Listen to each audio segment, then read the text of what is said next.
I am feeling digitally connected, man. Like we need to have an understanding of what can happen, what can't happen, because you have to start with some of your strongest material. Right. You are going to be one of the people that are going to get left behind. It's that simple. You can.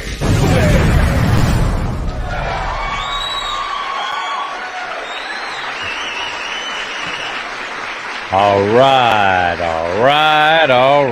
Welcome to the Tech School Podcast, powered by DSDT. I'm Josh. What's going on? And I'm Mr. Harris. How are you guys? Doing well, Mr. Harris. How are you doing? I'm pretty fair for a square. Okay, you are not a square. Do not call yourself that.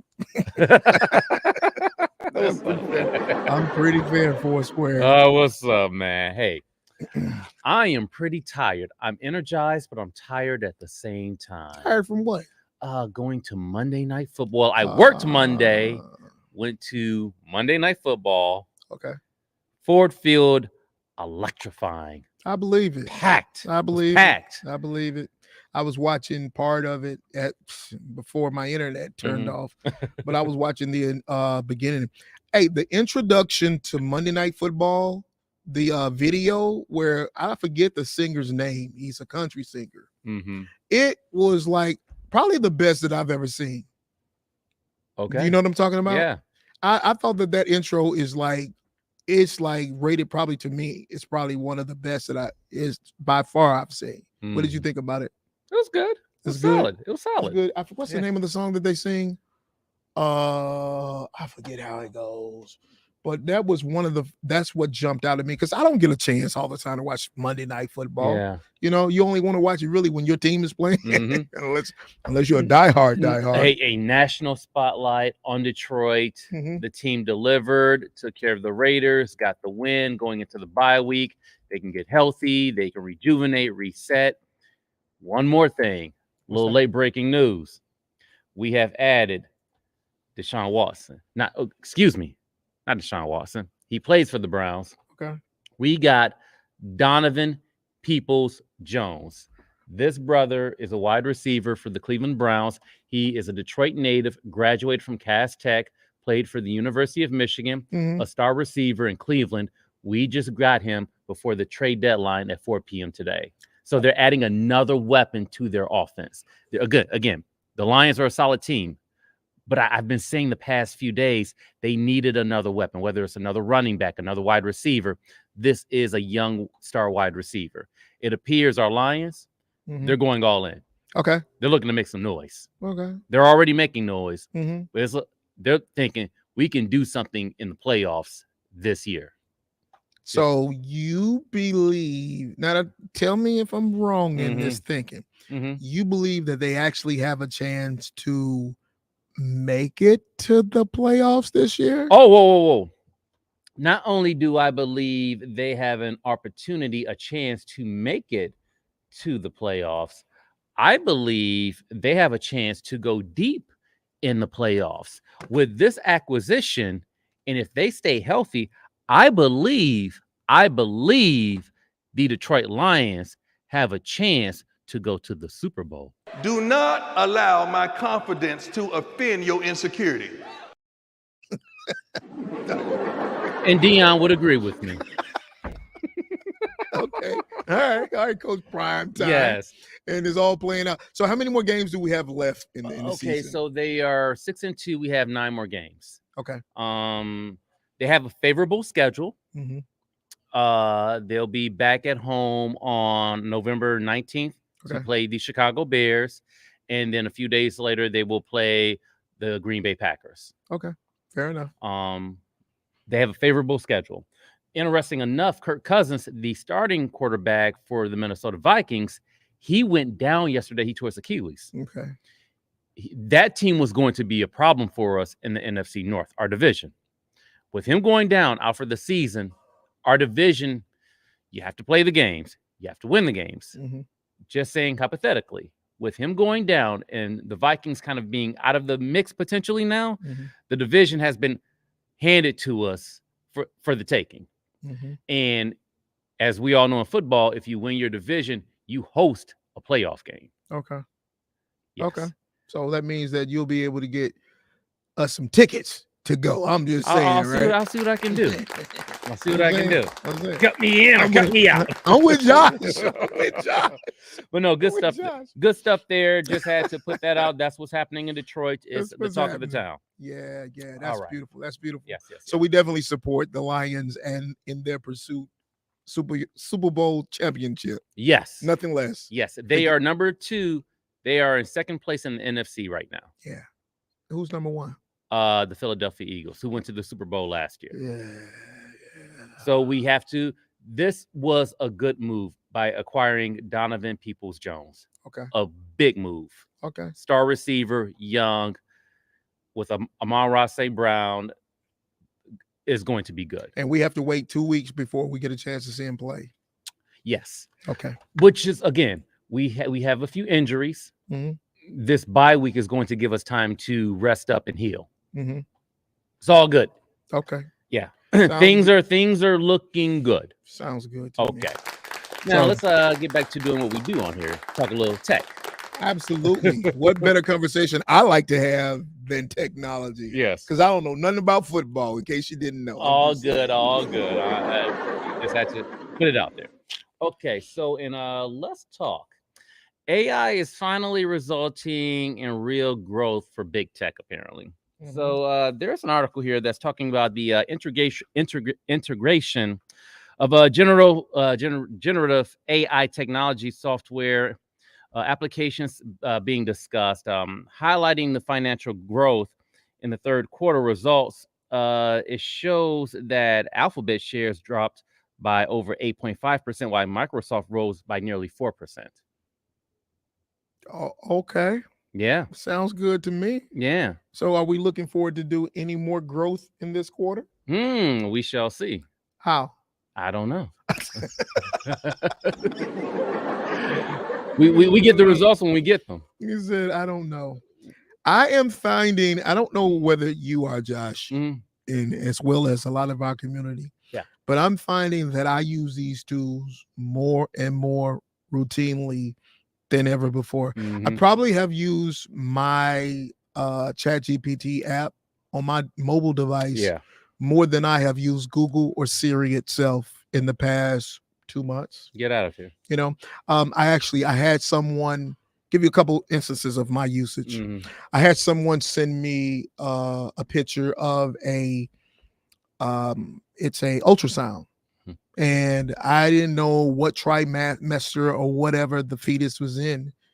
The baby. Let me just say it there where I say fetus. Look at me trying to be all doctor.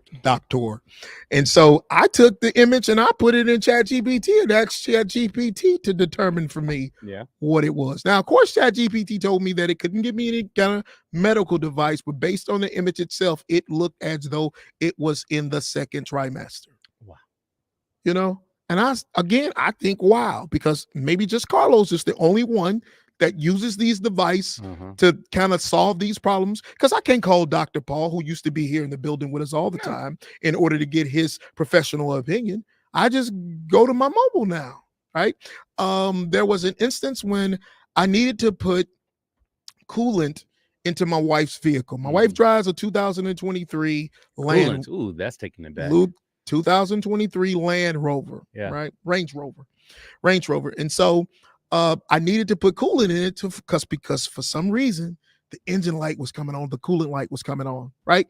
And I'm old school. I know how to pull a motor out of a vehicle. Know how to do it. I'm sorry, I just do, right? And I'm talking about in the days of the Chilston books, not YouTube videos. So I know how to go in and I know how to tinker around a little bit. And so I opened the hood and guess what? I didn't know where the coolant belonged on that vehicle. I did not know.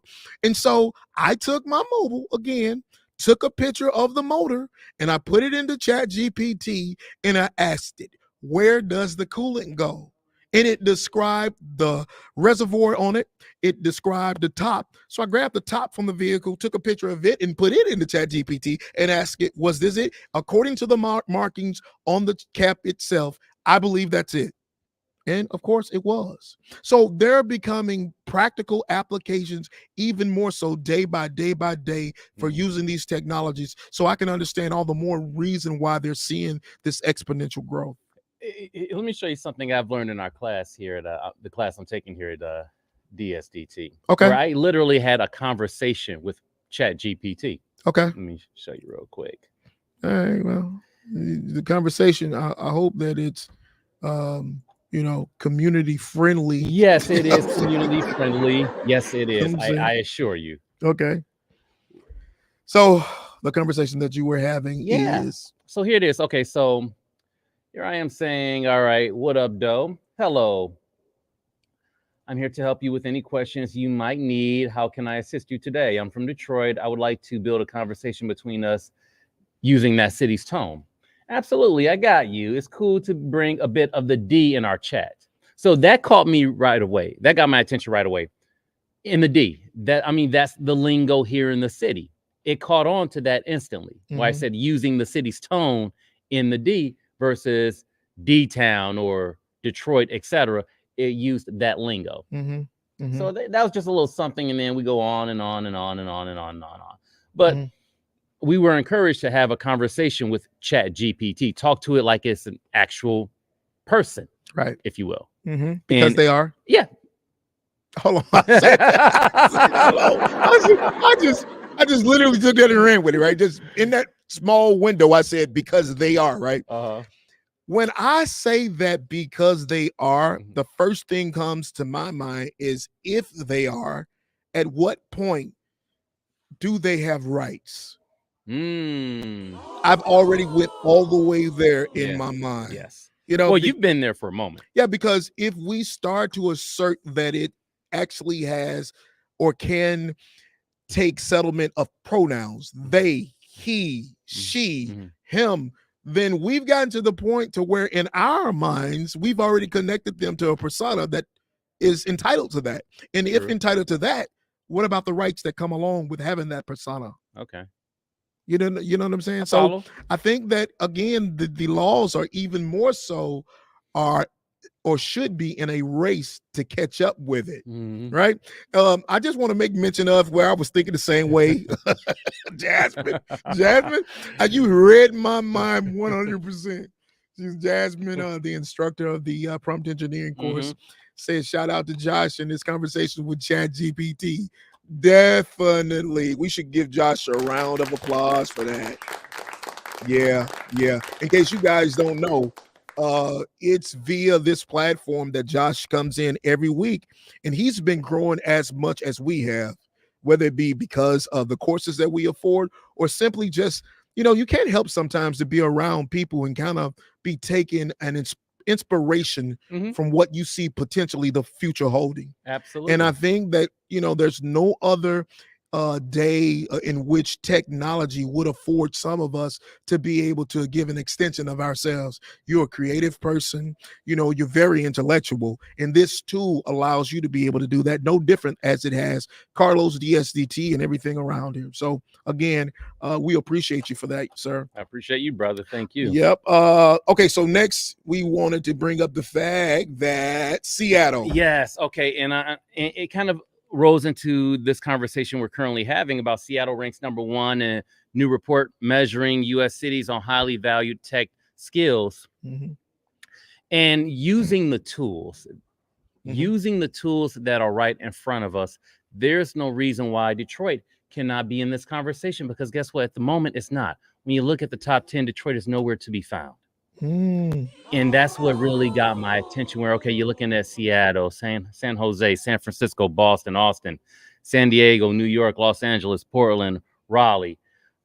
Why can't a city as big as Detroit is clearly as big as Raleigh, bigger than Austin. No. Detroit is not bigger than Austin. It's not? By population? It's not. Absolutely not. Well, okay, maybe not by popular. Okay. Absolutely not. I think Austin, but Raleigh, South Carolina, North Carolina, in Portland. Yeah, population of Austin Texas population. In terms of rankings by tech worker momentum, Seattle again, San Jose, San Francisco, Austin, Pittsburgh. No Mhm. knock against our Steelers, no knock at all. But Mhm. hey, we're just as big of a city as Pittsburgh. How come we can't be in the conversation? I think you have some personal bias when you say that. Because Okay, I hear it. fine, I hear do. it, Fine, right? fine. Because I'm saying, look, Austin right now, population is 964,000. Okay, then yeah, they trumped Detroit. You know, Yeah. so We're they're in the absolutely 600s. larger. Yeah. Than, and I would say considerably, but it's not like a huge leap. Mhm. But you have a number of more people there per capita than Detroit. And I know that we have initiatives like, our friends over at Black Tech Saturday, Mhm. Johnny. And Turnage, yep. as we're trying to figure out in our community how to make the city grow as a regional hub, Mhm. I always try to press upon our community that it has to be bigger than that. Yeah, I get it. We start locally, but we've been starting locally for a while now. True. This didn't just happen with artificial intelligence in the last 9 months, Mhm. right? This has been something that we have been building towards for a while. All the more why conversations like we're about to have here in a moment with our guests are it's important. How do we continue the momentum of getting some notoriety for something other than just because you have one of the greatest, if not the greatest, according to some reports, riverfront or riverwalk, Yep. in Mhm. all of the ones that are around the world. To me, it has to center about some of the skill sets that our people, our community are more so able to develop. Mhm. Now, I was reading this We have the this infrastructure. we At the end of the day, we have the infrastructure, but we don't have, and I just say it for what it is. We don't have the company investment that you do in a Seattle. Well, You know, here's the number one question, brother. Hear me out.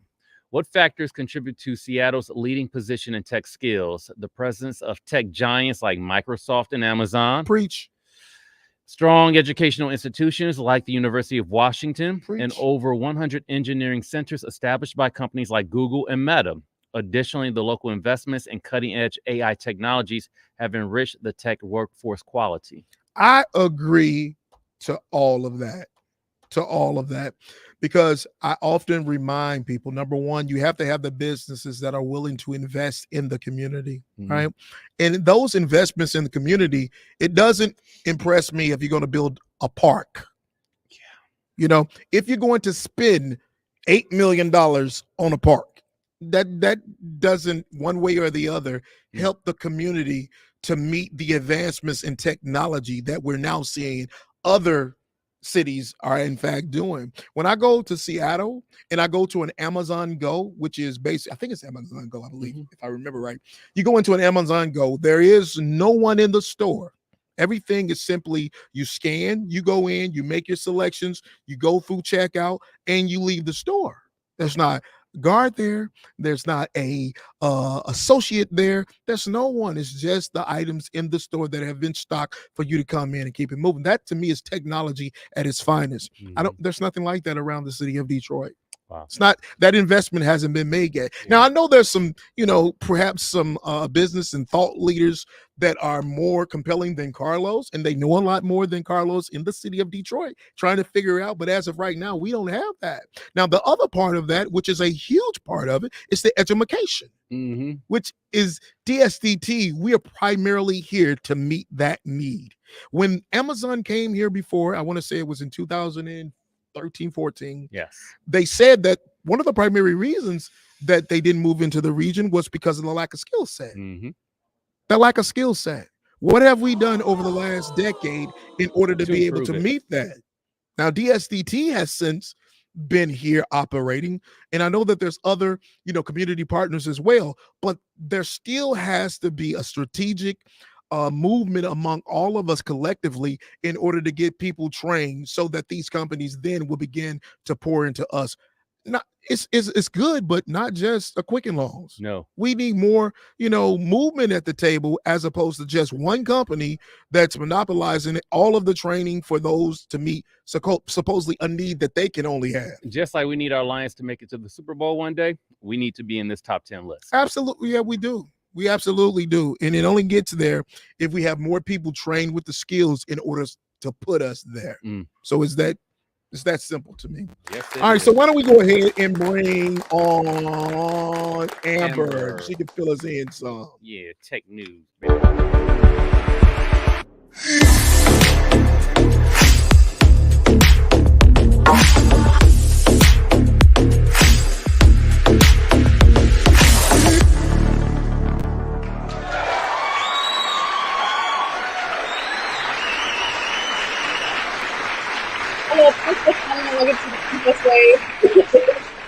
Amber, what's going on? What'd you say about waving? I said this is my little princess moment where I get to do the princess wave. Amber, I've never understood this. I don't know. It's Wave. just the princess wave. Okay, I'll leave it as that. Specific princess float. You ever seen a float like where the girl on the float, the home queen or whatever, they're supposed to wave like this? I've just remembered throughout moments of my life so far, I would be out in public and I would just wave at a person that I already knew, and instead of like just waving like this, hey, it would be like, hey. Okay. And I just didn't get it. Yeah. Just curiosity. Yeah, That's well, all. I don't know where it originated from, but I'm sure ChatGPT could tell us. Amber, can you, first of all, what do you think that Detroit should rate in the grand scheme of being one of the greatest cities that have this technology that we're building upon right now? I think Detroit. It's okay. I know that we want to be a tech city. I think that we are definitely up there, but I don't know that. I know at one point we were trying to compete with we were trying to be the Midwest. What's it called? San Fernando Valley or whatever. Silicon Valley. Why did I say San Fernando Valley? Silicon Valley. Yeah, we were trying to be the Midwest version of the Silicon Valley. I think we're close. I mean, yeah. That's my opinion. I know we have a lot of technology. We have a lot of things happening. But I feel like Detroit, like we really put ourselves out there like we are greater than we actually are. But I think we are great. I think no, that's the Detroit way. Like fake it till you make it. Like I think the people, the hustlers of the city, like we very much like embody that. Like we Detroit is the city of faking it till you make it. Are you kidding me? I didn't say that. Remember these are not the statements of DSDT. No, Detroit. From the fur coats to the you know what I'm saying? Like here's let me help you out, Amber. Here's what I think. Detroit, whatever Detroit does, whatever Detroit focuses on, Detroit does it well. Alluding to your point, it's time for Detroit to diversify itself more. Like, look, we are the city that put the country on wheels. We know that. But that's the only thing we stuck with for many decades. And music, I think like Detroit's music is severely underrated. Oh, absolutely. Yeah, so I think, the Motor City, but also the Music City. I do think that we can coin ourselves that, and now the Tech City. I do think that. Like, I think that we have the, automobiles, we have music, and now we have tech. We have those so eloquently. But yes, Detroit, whatever Detroit does, we do it well, for sure. One of my go-tos has always been, as far as the DSDT itself, is that I've always felt as though the creators were underrepresented in the numbers. And Detroit, to me, is more of a city of creators.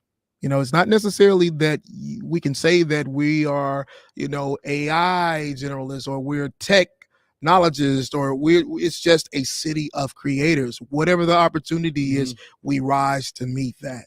And so I think all the more relevance that even our next guest, as he comes on, to give more credence to that, it kind of draws on the point that no, we're not, your central hub as of right now for technology. It's something that we've been introduced to, and we're trying to figure out how to make it our own. Yes. Right. And it's no different than when the Detroit, Henry Ford wasn't the first individual to create a vehicle, to create a car. He wasn't. But when he did do it, he did it better than anybody else. Absolutely. And that's what it comes down to, doing it the best. Absolutely. So Absolutely. I think that right now we're trying to figure out what this shiny object is, how we can incorporate it into what we're doing now, or even come up with something new, and then we'll do it better than anyone else, which would allow us to then lead some of these statistics that we're seeing that we're not a part of right now. Mm-hmm. At least that's my 5 cents. I think that's a really good way to put it too. We are a city of creators, for sure. Yeah. All right. So what's happening in this Tech week's news. in tech news, Amber? So first thing with TikTok again giving YouTube a run for their money. So we are it's seeing a beta version where they are allowing certain users to do 15-minute videos. Mm-hmm. That's what Amber. All right. So is that a good thing? No, I'm just going to keep it personal. Is that a good thing for me if now you can go from 10 to 15 minutes videos? It depends on what you're doing on TikTok, but a lot of people are using TikTok. They're getting their news from TikTok. They're learning how to do new things on TikTok. They are using TikTok as their search engine. Like you said, you use ChatGPT more than really anything else. A lot of people TikTok, that's where they're like, oh, how do I make this?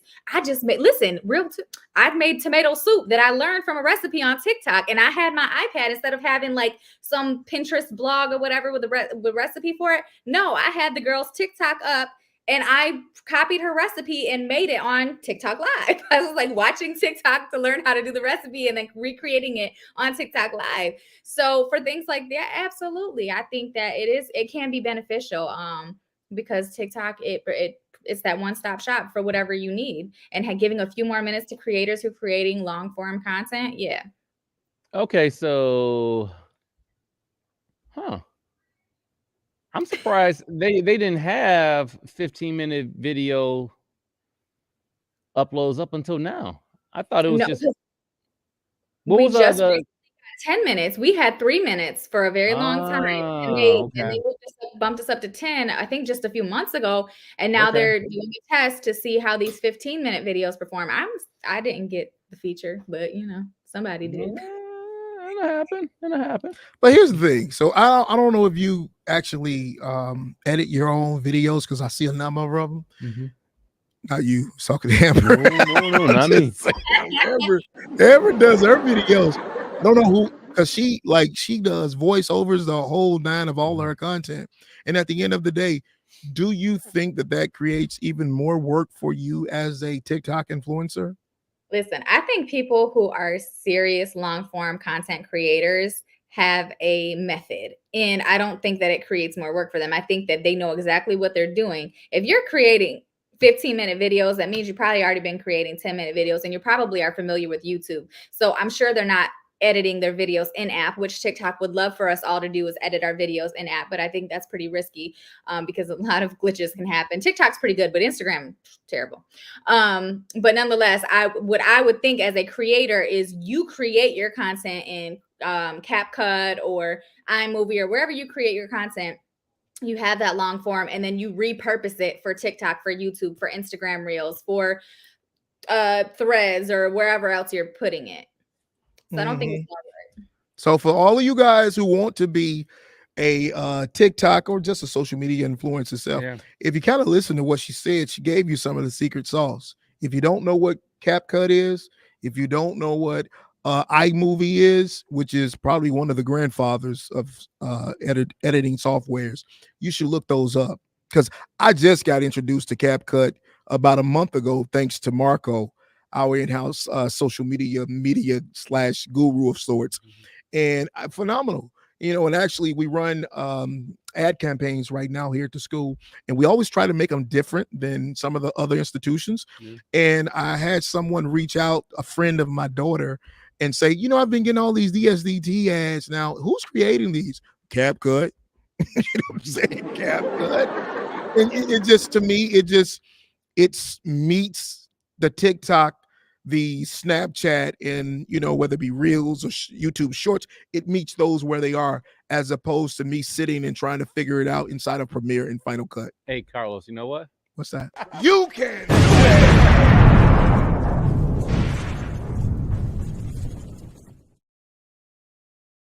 it. basically, that's exactly what I needed you to know. You could do it. You could do it. All right. So what's happening with X? Usage on Twitter or X is down. You average It's down.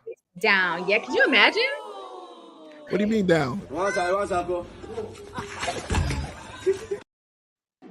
Is it down? So the average TikTok user is spending about 32 minutes per day on the platform, which is really low compared to the time that we spend on like Facebook. But obviously those are video platforms. But yeah, 32 minutes per day. Which is down. I'm trying to find the exact number. It was 40 something minutes. I had it and I forgot it and I can't find it. But it's not really interesting actually. It's kind of expected, but the paid users spend a lot more time than the people who do not have the paid version of X. And I think that makes sense. I think the people who are invested in Twitter and X are really invested. They pay for their usage. They are like, they have their people, their community, their whatever keeps them entertained. There's a lot of political arguments and things happening. And they just, yeah, they're committed. They're going to spend that 32 minutes on there. Yeah, I don't. It's not as intriguing to me. It never has. You know, and truthfully, it hasn't. And it was one of the first platforms that I really was invested in trying to grow my following on. I think just over the years, it has become more saturated and it isn't as engaging. I remember at one point they were trying to do the Periscope. Remember Periscope and how they were trying to, fight with a Facebook Live. And I didn't think that it was as engaging as my Facebook. Even my user interface. It's always been limited. Yeah. So I can't see myself sitting there scrolling and scrolling, just reading through stories. Now, I'll tell you the funny thing. I even noticed the other day, I use WhatsApp. And WhatsApp has a feature that's kind of like X in that it allows me to get updates from Wall Street Journal, Fox 2 News, whatever the case may be. And I kind of like following it there than having to open an X and going through it all. Wow. Yeah. Yeah, I mean, like I said, I think that it has its key people, and those are its people. The subscribers, the people who are the people who have paid versions of the app, they spend 3 times longer than those who have unpaid subscriptions or whatever, who are unpaid users of it. In addition to that, the people who use both Threads and X, they spend significantly less time on X. They spend 23 minutes per day versus more, so less than even the average, like 32 minutes. So basically Twitter or X is growing at a much slower pace than they predicted, and their engagement is way down. However, they're still reporting that they're paying creators on the app way more. Like their number is $20 million that they've paid to creators. So according to their blog. And is that more than a TikTok or Instagram or anybody else is paying? Well, you can't really, it's different. So it's a little different. The whole pricing structure is different, but basically they're saying they're paying creators more than what Twitter was before under its former owner. Oh, Twitter was before, not in comparison to the other platforms. All right. Fair enough. Yeah. And so at the end of the day, does that mean that I, as a creator, have a better opportunity for me on X than on TikTok or these other platforms? If you had to see, I tell everybody that I work with social media, like you have to figure out that I think that the platforms are for different people. So some people thrive on Twitter or X, some people thrive on TikTok. Like you got to find your one place that is really your people, your community, what's easy for you. Like you got to be just uncomfortable enough to grow, but not so uncomfortable that you're discouraged or that you're stagnant. So if Twitter or X provides you just the amount of discomfort you need to grow, then it might be the app for you as a creator. If you're really into politics or sports, it might be the app for you. However, I will say, because I know Twitter is big on sports and sports politics and things like that, but like, even my husband who's really into sports, Twitter used to be his thing, and he's hardly ever on there anymore. So I think where does he get that fixed now? So now, I mean, blogs, Instagram, things like that. He's all over the place now because, he has yet to have another Twitter, what Twitter used to be for those in sports. It really used to be where you can get all your stats and you can communicate and all of that. Think about social media. You're looking for a combination of information and engagement. And I feel like Twitter, now X, they've always been informational, but never really engaging. Yeah. Mhm. Yeah, well, it's kind of like Reddit. Yeah. Reddit, same type of scenario. Like there is something to be said about the videos and the longer captions that you can post on Facebook, TikTok, Instagram, etc. That's more engaging versus the way Twitter originated with 150 characters or less. Yeah. And you're limiting what I can do on here. I agree. Man, it's not engaging. It's not inviting. Not as inviting. I agree. I agree. Finally, what's happening with Meta? So last week, Meta was sued by 42 states. Well, technically 33 states, for violating laws to lure young people into using the apps more often and therefore negatively impacting their psychological mental health. Okay. Tell me more. I'm interested. So they are saying that Meta has violated laws that protected young consumers by maximizing the time and attention of the children on the platforms. So they say that they have leveraged addictive product design while publicly downplaying risks to kids and ignoring the research that's been done on the effects of social media and mental health on young people. And so also they've made some claims around Facebook and Instagram's harmful effects on children. Different. So excessive and problematic usage, bullying, sleep problems, attention span, feelings of exclusion. Like all of these things. And they're saying that in addition to using these technologies and the advancing technologies to make these platforms more addictive, in addition to that, they're lying to the people and saying, oh no, we're following all the rules. They're not that addictive. They're not a problem. Sounds like this would have a ripple effect on more companies having to change their policies. Thought number one. Yeah. It also sounds to me as if we're in the beginnings of lawsuits against the great tobacco companies. That's what it reminds me of too. But I just feel like this is going to be so much harder to prove. You could collect much more scientific data and say, okay, we can conclude that smoking cigarettes causes lung cancer, emphysema, COPD, etc. There is so much happening in the world, and you mean to tell me that you're going to be able to prove that me being on Facebook is making me anxious, have sleep problems, have a hard time focusing, etc. It's a soft science, and I'm not negating the importance of, psychology or anything, or the importance of mental health, but it's just a really objective area. I get that, right? And you being the influencer among the trace of us, you would have more knowledge of this. I just feel that the reality that human beings exist in now, outside of adults, just the younger specifically, it's not what it was when I was young, right? When I was young, I would watch the Dukes of Hazzard on a Friday night. Saturday morning, I would go out. I'd have my little toy car on the ground, trying to jump over the nearest whatever the case, right? Because that played out constantly in my mind. When I would watch the Super Friends Hall of Justice, I would run around the yard with a towel tied around my neck, because that was my reality based upon what I was placing into me, what I was consuming as a kid. So the mere fact, whether it be a soft science or not, we have to give credence to some of the ill effects of social media, of this technology that it's doing to this generation of children. And I speak from a father that has a couple of them that still say, Dad, depression is a real thing. Anxiety is a real thing. And I come from the generation that I didn't even know what it was. And Karlos, you hit on an excellent point. As a father, parents and educators also play a role. Absolutely. And I'm not, and like I say, I don't devalue anything that an influencer such as Amber of course has, I absolutely, I'm playing devil's advocate because, like I said earlier, like this area is very subjective, right? And it's based on, well, we feel like this is impacting their mental health. Now, as just a consumer of social media, and then also as like a massive consumer because I'm an influencer and I have like exposure to a lot more. I do feel like I can definitively say that it's impacted my mental health.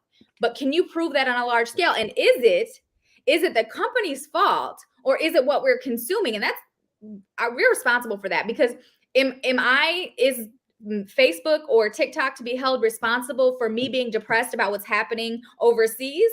Or is it the fact that what's happening overseas is happening? Well, Could I well, not well, learn that well. information Good point. on the news when I turn the TV on? So how Good is point. it But that? if we can find that somewhere there was an email that was sent within the organization and they were saying that we need to show more and more of these images because X, Y, and Z, then yeah, they're directly responsible.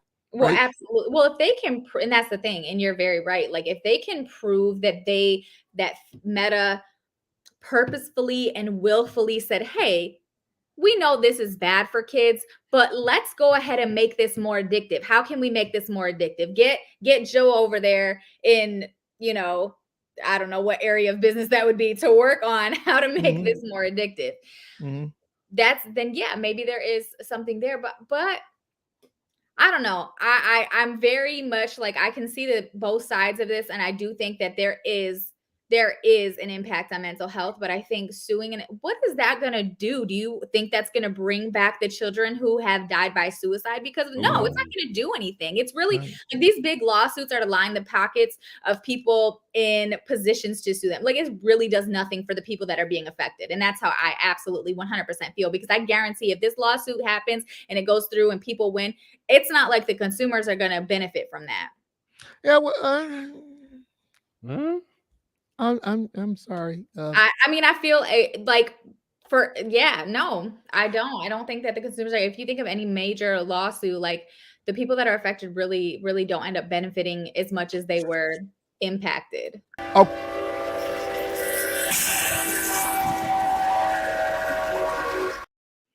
My 5 seconds on it is that you may not directly benefit from it if you have fallen victim to X, Y, and Z. However, future generations of the product, they definitely directly benefit from. No different than if we want to use the allegory of lawsuits that were brought against the tobacco companies, to where now they can't even advertise to on certain channels, or you go into a store to buy them, you have to be 18 years of old. Heck, listen, I'm old enough to remember, Amber. I'm old enough to remember that I could go into my mom's cigarettes too. Okay. You knew I was going there, right? Already knew. I used to go into the store and buy cigarettes from my aunt, and I had to have been about 7 or 6. Yeah, it changed as I was growing up. So then it was a big deal. Like, my mom was annoyed, like, oh, I have to go for myself. Like, why I gotta go? I gotta get up, and you know what I'm saying? Like, yeah I remember.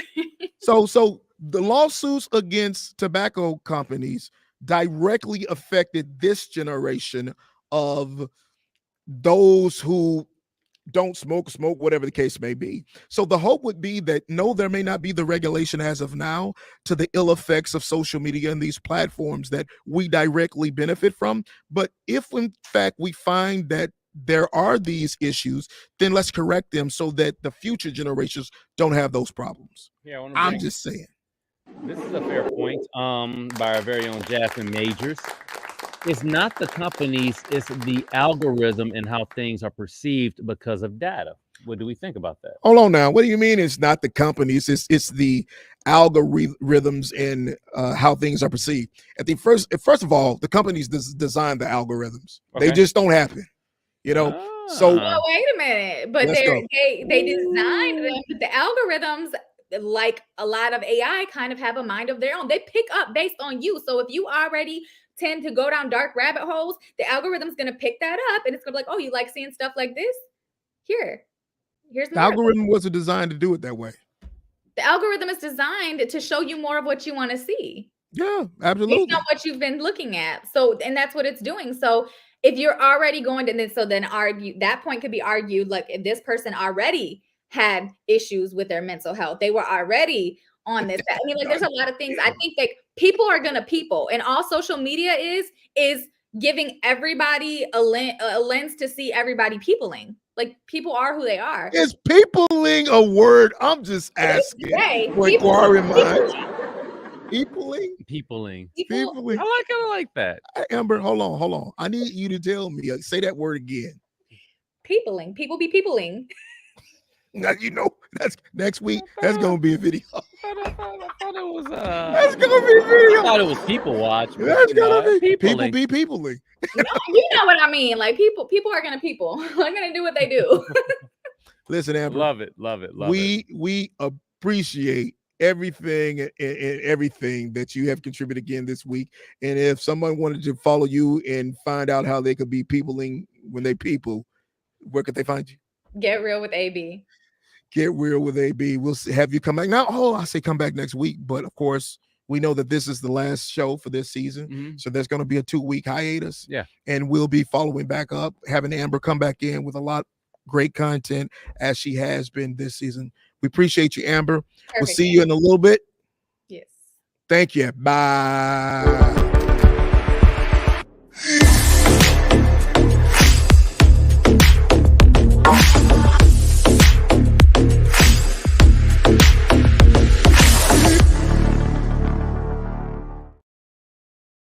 people be peopling. Okay. We're gonna circle back to that one in season 9. I think that's okay. We'll look into that one. But in the meantime, I would like to introduce our special guest, Robert Courtney, Creator Con founder, social media influencer, quite the guy who's been on here multiple times. Mm-hmm. He's here to talk about the 2nd annual Creator Con that's happening in Detroit at the Garden Theater, I believe in mid-November, November 15th. November 15th. Yeah, they had a heck of a turnout last year. Again, social media influencers, creators, etc., all in the metropolitan area. A little familiar face right there. Jamil Hill, Detroit native, doing big things. So let's bring Rob onto the show. Where is Rob? Where is he? Why don't we? Yeah, definitely. Rob Courtney, everyone. Yeah. Rob, what's up, brother?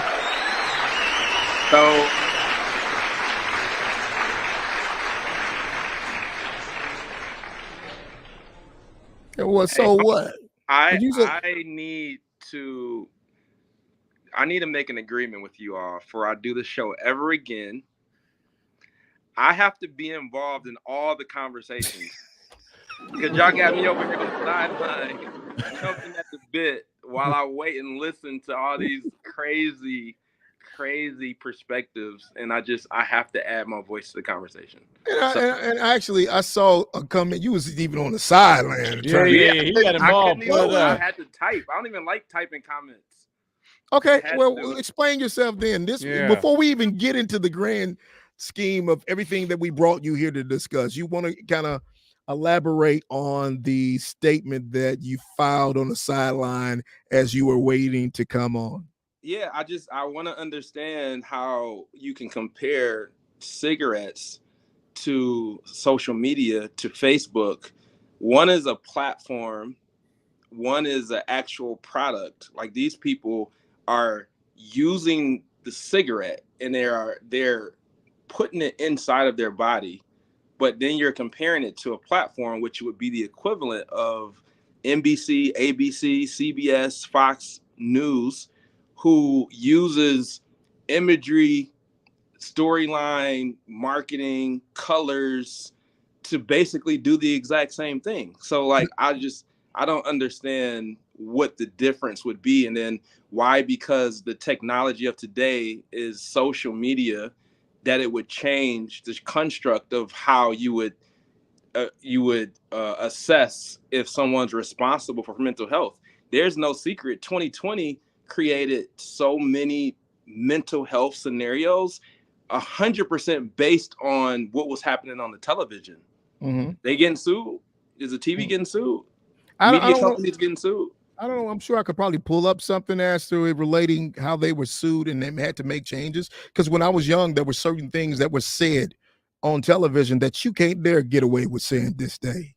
And I'm sure that it wasn't that, the great network sat around and had a conversation and said, oh, we're going to stop saying this on air. No, it's because somebody got sued Mhm. and they were ordered not to do it, or they were ordered a heck of an amount to have to pay someone so that they wouldn't ever be accosted again. Defamation of character. Defamation of character, or just ill effects in general. You know, Right, but even if you use defamation of character as an example, that would be different than saying, you know, the way we market the product, or the way that we use the algorithm, is still about whether a person chooses to be on it.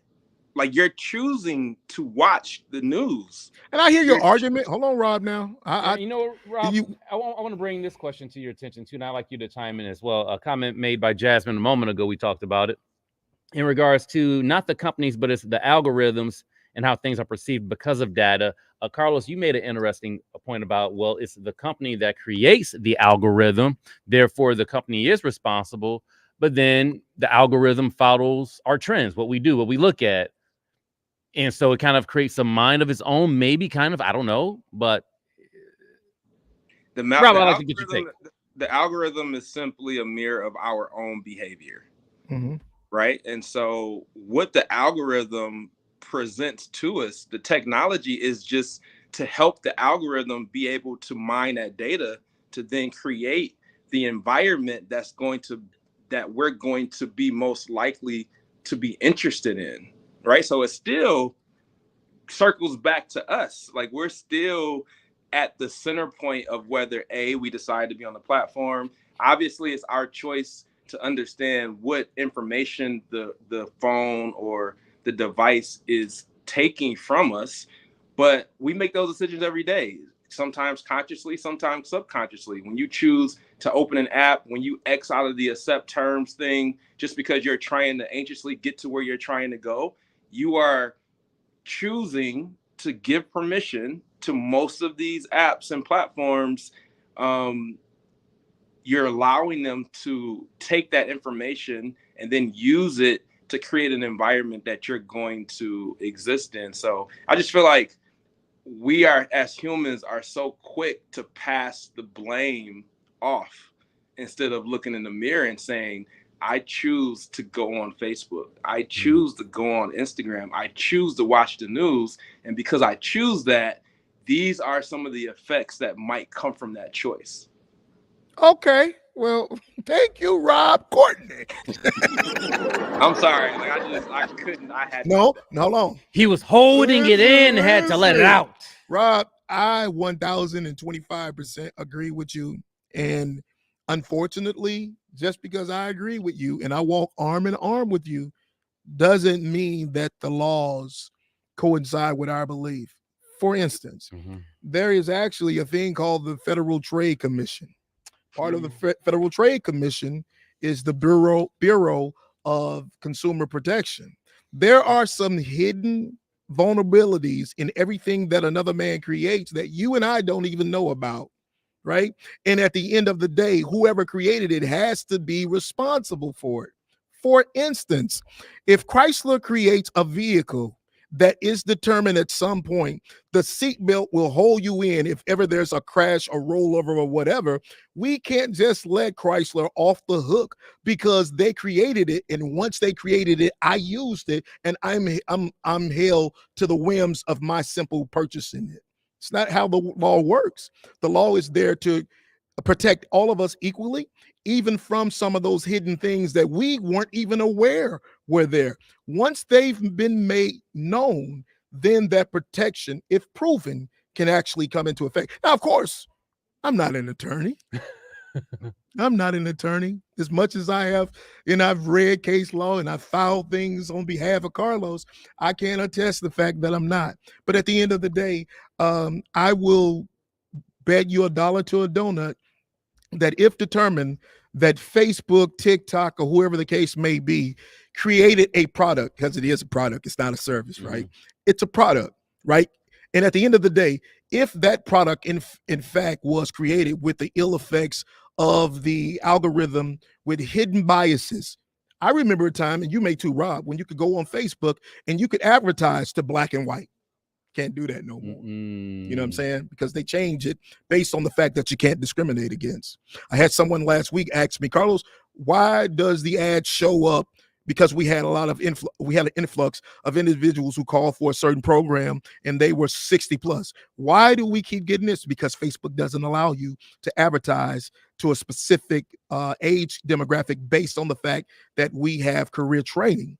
And now that they've changed those requirements, we have to advertise as if not to discriminate, age discriminate on individuals that we target without advertising. So it's still 18 to 65 plus. If most of the people you get that are biting your ad, change your ad, because you can't change the targeting of the age. So again, I'm just saying, I agree with you, right? People should be held more accountable to as to whether or not they are using a product that may cause them harm. And if you do become depressed and have anxiety or whatever, shame on you. But at the end of the day, if it's determined that these companies are actually creating these products, and for some intents and purposes, we can find that this is happening to us, then we need the FTC or Karlos. we need the consumer protection to jump in. Karlos. Yes, sir. Did NWA music cause there to be more violence? Ooh. Did NWA music cause there to be more violence? Does gangster rap make people more violent? Oh, you know what, Rob? Rob, it's an excellent question. In absolute, the answer is no. But at the same time, NWA's music, gangster rap music, hip hop music is very influential. And let me use an example. Let me use a brief example. I love it because you're about to go right down the path that I thought you might. But go ahead. The word that's not a word that I absolutely hate, that a lot of our young people use, that we've all have used at one point in time. And when it's a made-up word that's used in rap songs, the one and only Biggie Smalls used it quite a bit. Conversate. It's not a darn word. It's not a word. But where do we get that from? We got it from music. Have you looked it up lately? Because I believe it has been inserted. Oh my goodness! Stop it! I'm not joking. Oh my goodness! I believe that it has been adopted into English standard, but I might be wrong. But my point in bringing that up is that just because a song is created, if you choose or allow your children to listen to that song, obviously you only can control so much. We can't say that that song isn't going to influence them or affect them, but ultimately, can you sue the person that created the song? Is that person responsible? It's been tried. It has been tried. I mean, that was the era of gangster rap. That's correct. Have there been successful lawsuits against artists who created music that led to a certain type of behavior? Yes.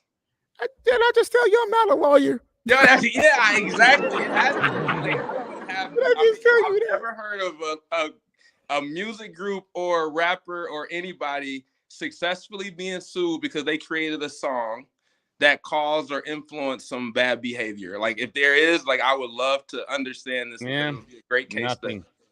Nothing comes up. Nothing. So my point is, this to me is apples and apples. This is not apples and oranges. This is apples and apples. Right. And when you say this is a platform, like this is a platform, this isn't tobacco, or this isn't a pill, or this isn't a drug. This is a platform that can be used or not used, like a song that could be listened to or not listened to.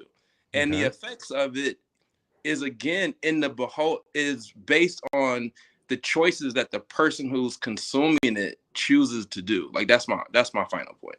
I hear that because I'm actually Google. I will Google it, right? Liability for violence incited by a movie, song, and this is some legal match, but a state court says rap lyrics can't be used as evidence in whose trial? Because we know Tupac lyrics actually were used against him in his trial to convict him. Remember? Yeah, right. But it's saying basically it's accusing him of doing something You know, like that's a different scenario. Well, I don't know, and I can't think off the top of my head when a music was held liable for, or a song was held liable because a person went out and did X, Y, and Z. Now, you would say that, often you hear of people going out and committing these heck of atrocities, and they say, well, I was reading, what's his name, Hitler's manifesto, and can you hold, whether it was his estate or whatever the case may be, liable for X, Y, and Z? At the end of the day, of course, we say no, but that's the age-old argument. If a person goes out and kill a room full of people with a AK-47, can the manufacturers of the AK-47 be held liable? I think that's an even better example. But I mean, that's an actual real thing. Like that's and all the more reasons why you have legislators that'll come to the fold and say, yeah, we're going to hold you liable. For instance, whether it was your Jack Kevorkians who were doing, things before there was a law. So they created, assisted suicide because of Jack Kevorkian, because there wasn't a law for it. Parental advisory stickers came about because of your 2 Live crews, so I think we would be disingenuous to say that, yeah, maybe right now there isn't a law for it, because I don't know. But by all means, it doesn't mean that there won't be a law in the future to make sure that our next generations of consumers are protected. With all that being said, let's get back to Creator Con. Yeah, let's go.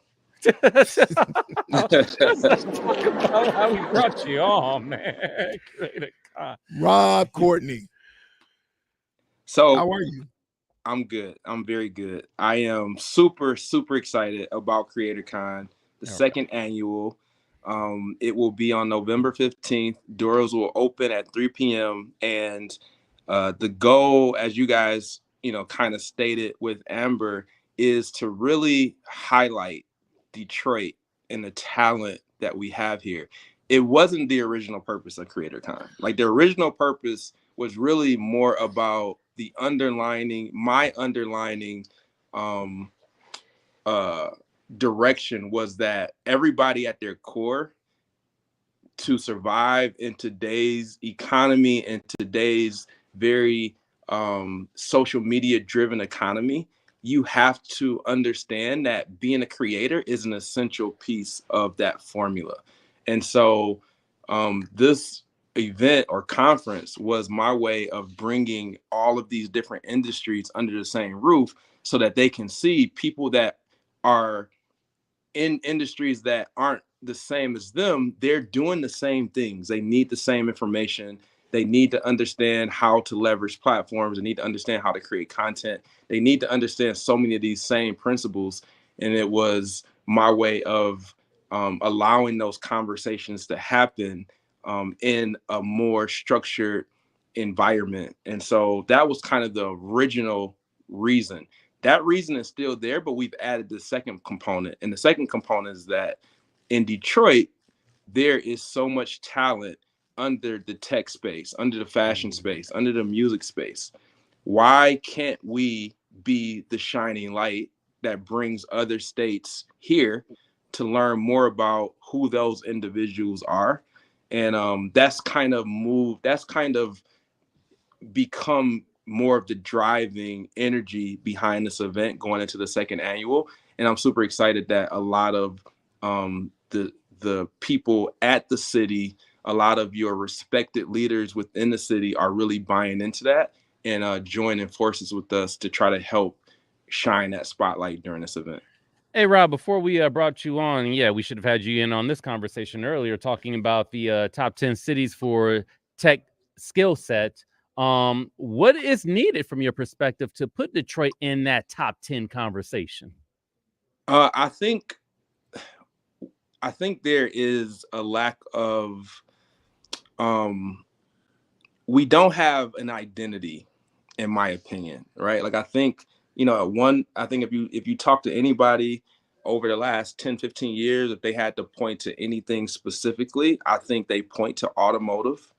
And I think because automotive has switched more into a tech conversation, I think the substance in that and the notoriety in that being kind of like our trophy has evaporated. And so I think now we are in this process of kind of redefining who we are, when in all actuality, our skill sets didn't leave, the talent didn't go anywhere. Like, this is talent that's still here, is getting better.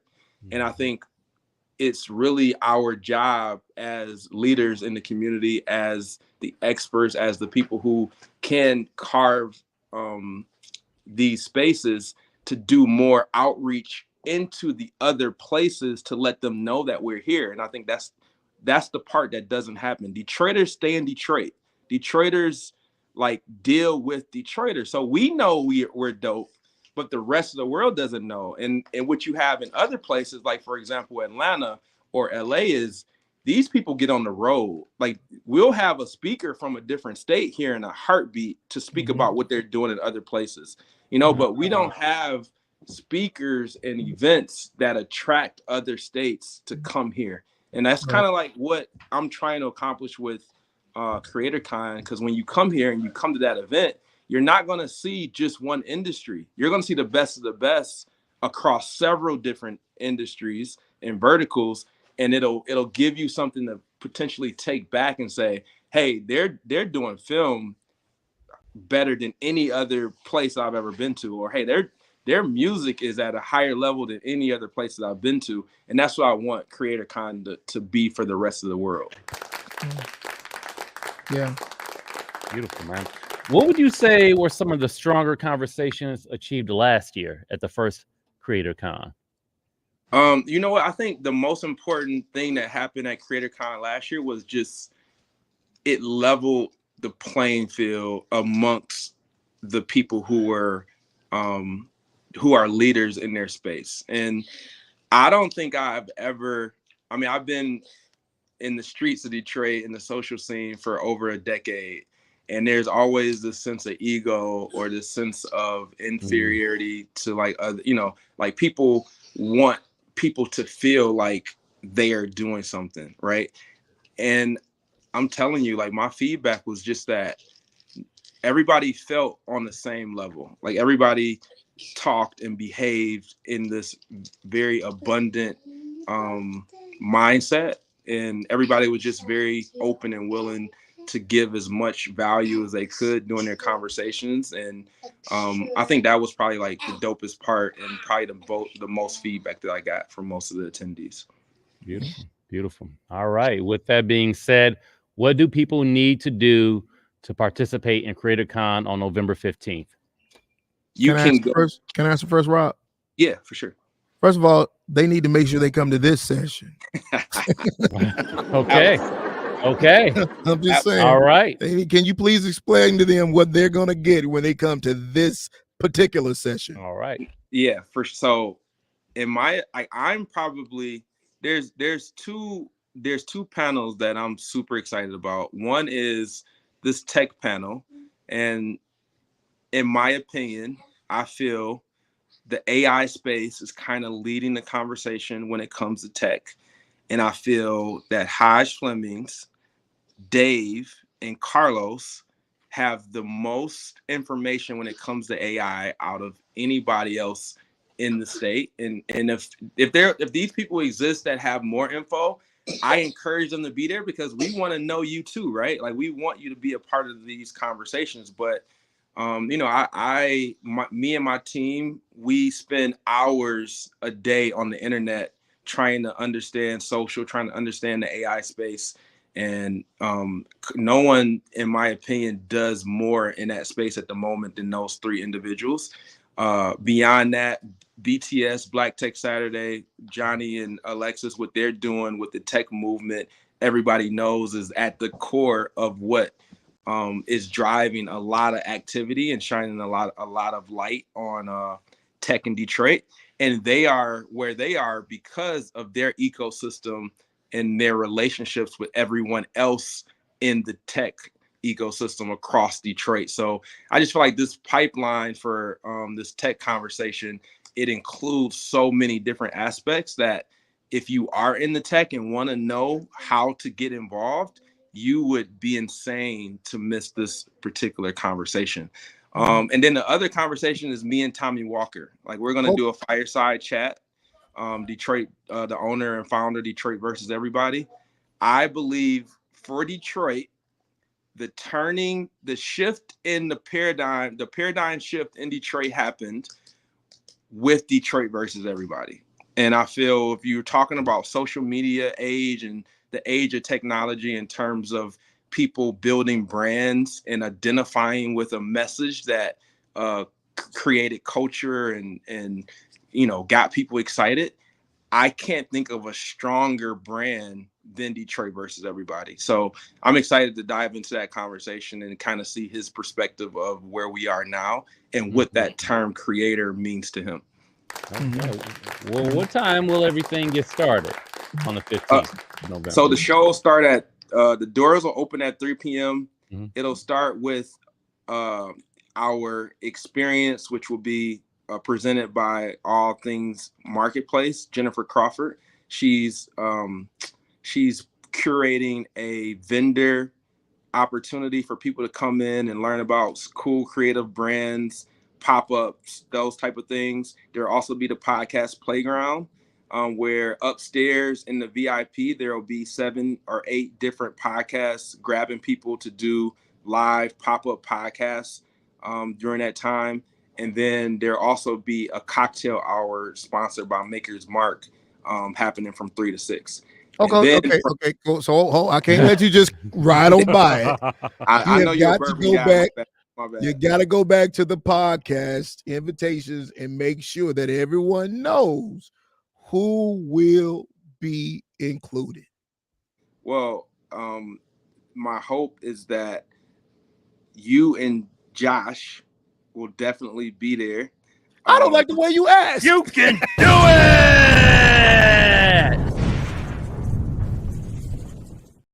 Did the invitation to bring your tech podcast to the event, and that if you guys show up, then we already know it's going to be a sold out conference. So we can go ahead and make it official right now. That's that part. All right. That part. In which we already have committed to coming. Yes. Okay. So I just want to make sure that people know. Absolutely our community knows that we stay informed, we stay plugged, and we gauge. And then you say that, okay, Josh's favorite hour, cocktail hour, will be when? By who? The cocktail hour is sponsored by Maker's Mark, and the cocktails will be available from 4 o'clock to 6 o'clock. And so those will be complimentary cocktails. And once they're gone, they're gone. So get there early so you can enjoy a cocktail provided by. That means get there before Josh. Listen. And then the main program starts at 6 p.m. and it'll go until about 10 p.m. and all the different segments: real estate, investment, fashion, the tech segment, and then our fireside chat with Tommy Walker. That'll all happen between 6 and 10 o'clock. Listen. Okay. All right. So let me first of all give you some flowers if you haven't had any today. By far, hands down, when it comes specifically to brand strategy, I trust Rob before anyone that I follow on social media, before anyone I know personally. This is my go-to. I've had projects in the past where we needed X, Y, and Z, whether it was social media, brand strategy, or whatever. I call Rob up because I'll tell you, first thing, Karlos, I don't know nothing about branding.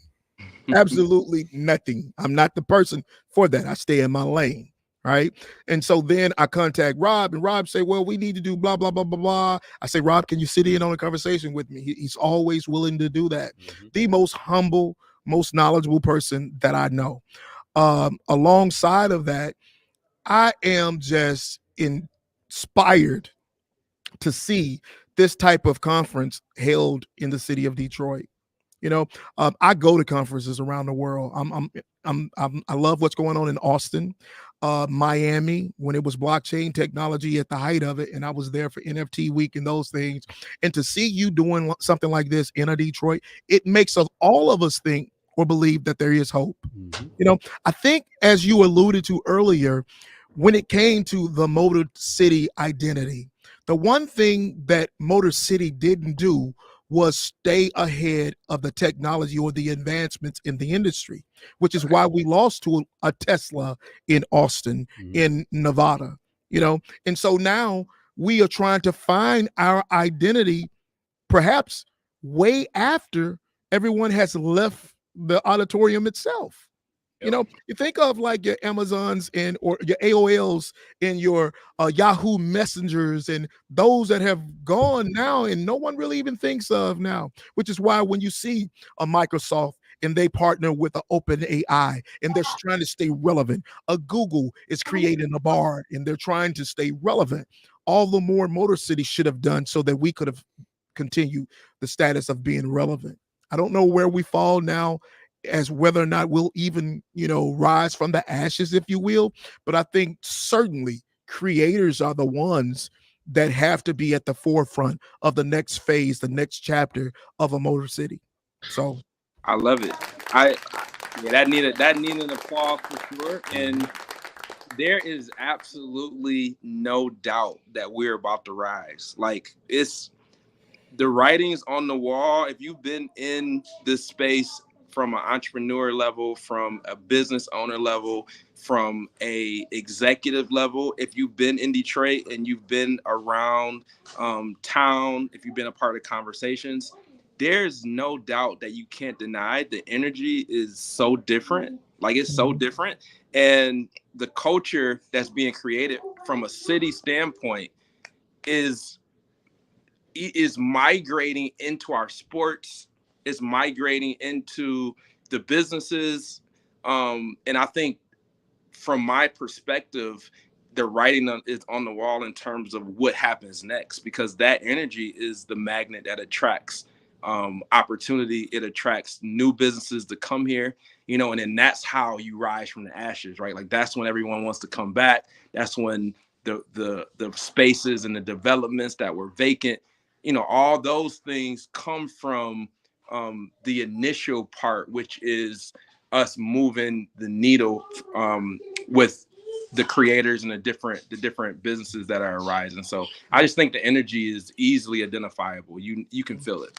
A little snippet, Rob, to add to that well stated point. Carlos and I, we talk about it all the time off the podcast. Don't chase money, chase opportunity. When you achieve and taking advantage of opportunity, opportunity turns into real money. Don't chase money, chase opportunity. That's where the real success comes down the line. Yeah. Yeah. And there's plenty of opportunity here. Plenty of opportunity. We just have to take advantage of it. At the end of the day. Lord of egos. Like, we can't have this conversation without recognizing what Amber was trying to say when you guys kind of had to shake her a little bit. was true. It had a lot of truth to it, right? Like, there's a lot of people who put on facades and a lot of people who claim to be things that they're not. And I think that is you know, it's been one of those things where it's been passed down, right? Like, the feeling or the need to feel that I have to create a presentation even though I'm really not where I say I am. Yeah. And I think now we're finally entering in a place where, like, people are doing real things, like, they're making real impact, you know. So now it's like, let's showcase that impact and how it could help the rest of the world, you know. So I'd be remiss if I let you go without saying this one point. So I'm getting to the dawn of my ages, right? And one of the things that I'm battling with, if you will, is, do I stay here or do I find myself somewhere else, whether it be a Austin or LA or whatever the case may be? Because, you know, I'm almost to the point where I don't even want to see the snow coming. right. You know, so in the grand scheme of all of this, how does how does the tech scene in a Detroit maintain those creators like myself, you know, when there's so, I won't say equal opportunity, but there is opportunity elsewhere. And that has to be part of the discussion if we're just being 100% transparent You have to be with allowed to everything that's grow. happening. You have to be allowed to grow. That's how you keep the talent here. Yeah. You have to allow that talent to grow. Yeah. You can't be typecast. Yeah. You can't be pigeonholed. Yeah.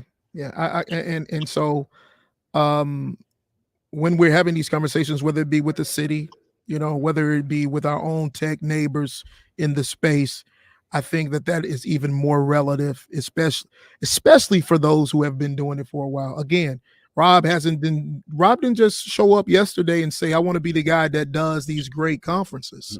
He's been doing this for a long time. Long time. Real You long. know, and you have individuals who see on they may see a few videos on whatever the stream is or channel it is, and they think, hey, I can do that because Rob makes it look easy, and that isn't the case. So and Rob itself, just being honest, Rob, everything that you do is simply in the state of Michigan, in the city of Detroit.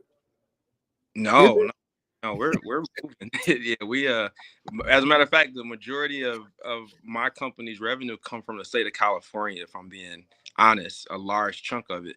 But like I love that you bring that up because I think there has to be an aspect of loyalty when it comes to deciding that you're going to be the person or one of the people that leads the charge to try to create major movements, right? And I think if you accept that responsibility, then it comes with a small sacrifice that, all right, I gotta be here. Like, this is home base. I might go visit other places, but because I've decided that I want to be one of the people responsible for shining the light on the city that have raised me and helped me develop the foundation and become the person that I am, I'm going to put my loyalty here, and I'm going to do the things necessary in order to try to set up a foundation for young and aspiring entrepreneurs to reach their goal faster. And that's really what I've done, in a certain way. And I feel like that doesn't mean I can't travel. Like, that doesn't mean I can't go and visit other places, but I've done too much groundwork here to say now I'm about to up and dip and leave and go and start setting up shop somewhere else. So that's kind of how I personally look at it.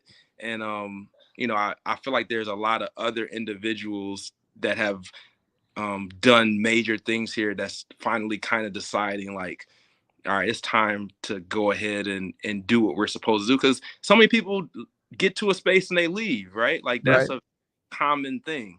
People, Right. they reach a certain level in business and they're like, you know what, it's time to take my talent somewhere else. And that's a tough decision, but I decided to go ahead and try to make it happen in Detroit. That's beautiful. Beautiful.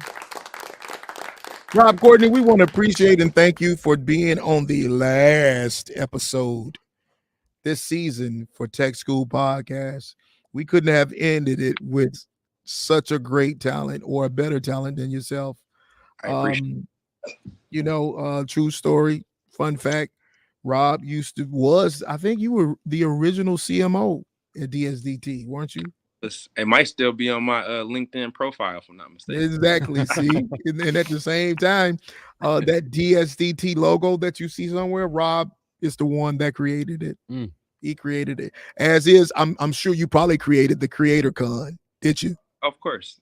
Okay, so tell us what the leaf is fold is. Yeah, the plant, the leaf of the plant. It is a plant. It symbolizes growth. It symbolizes Detroit is where we want to plant seeds so that you can grow. Creator Con is the place to come plant seeds so you can grow. Well, there it is. Then we'll leave it there. Exactly, because I sure didn't know. I was wondering, like, as is other inquiring minds, that's what we do. Yeah, that's branding. Rob, like, it don't matter right now. It won't matter for 10 years, and then it'll all make sense. Wait a minute, that's how long it take a plant to grow? 10 years? Oh my goodness. Fast track, please. It's gonna be about 10 years. 10 years it'll be where someone will come to Creator Con on November 15th. They'll plant a seed, and then in 10 years they'll be a billionaire or a trillionaire, and then they'll say, this started because of Creator Con. Wow. You can do it!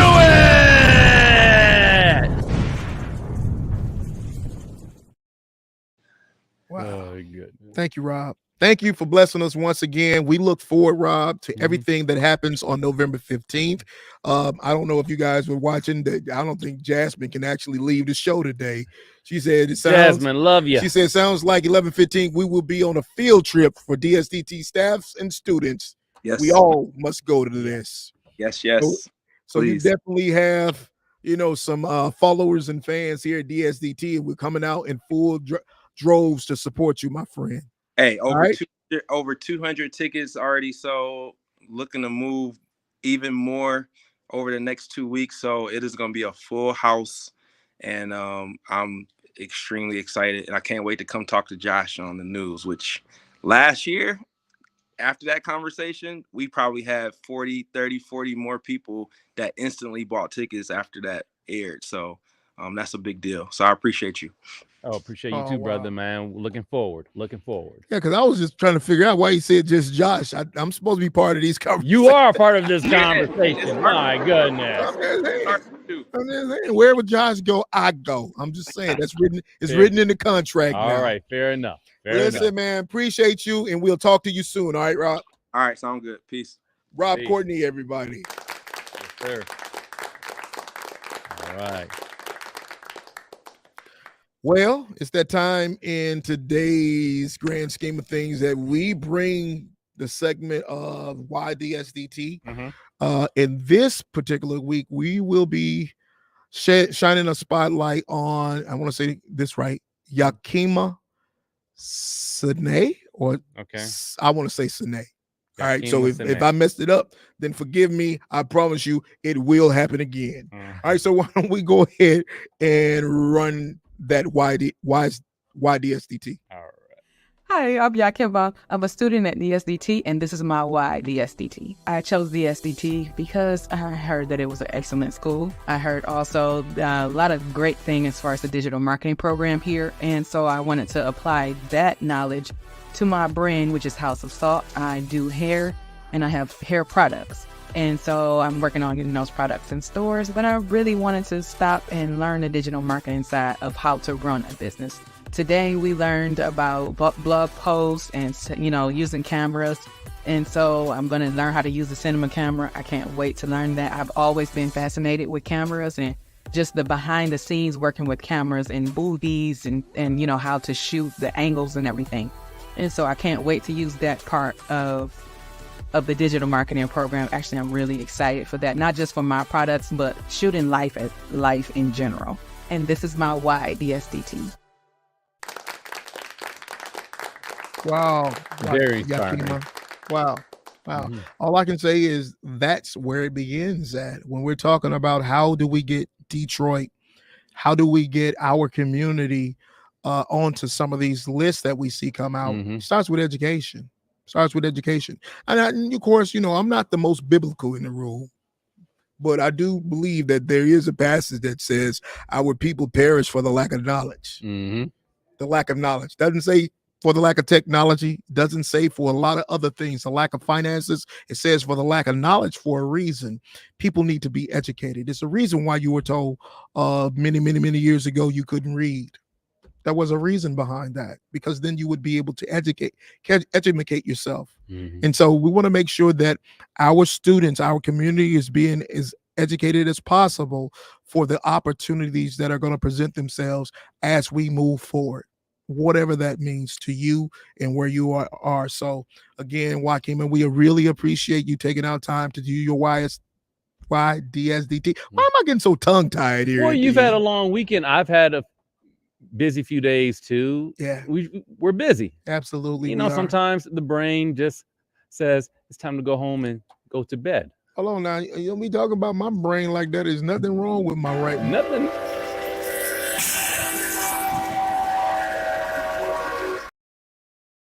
About how my brain feels. It feels like a train wreck.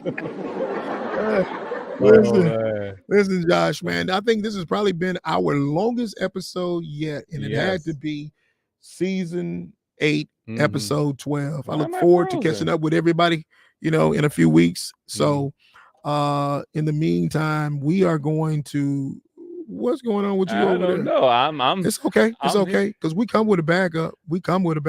Okay. And you know what that backup is? That is what? Bam. Okay. We'll add you to the Hey, yeah. show. Boom. See what I'm learning how to do? Is this AI Josh? This is Josh learning more about AI and all sorts of stuff. That's beautiful. So nevertheless, Karlos, always a pleasure. This will do it for the Tech School podcast powered by DSDT season 8 in the books. We'll see you next season in a few weeks. In the meantime, see ya.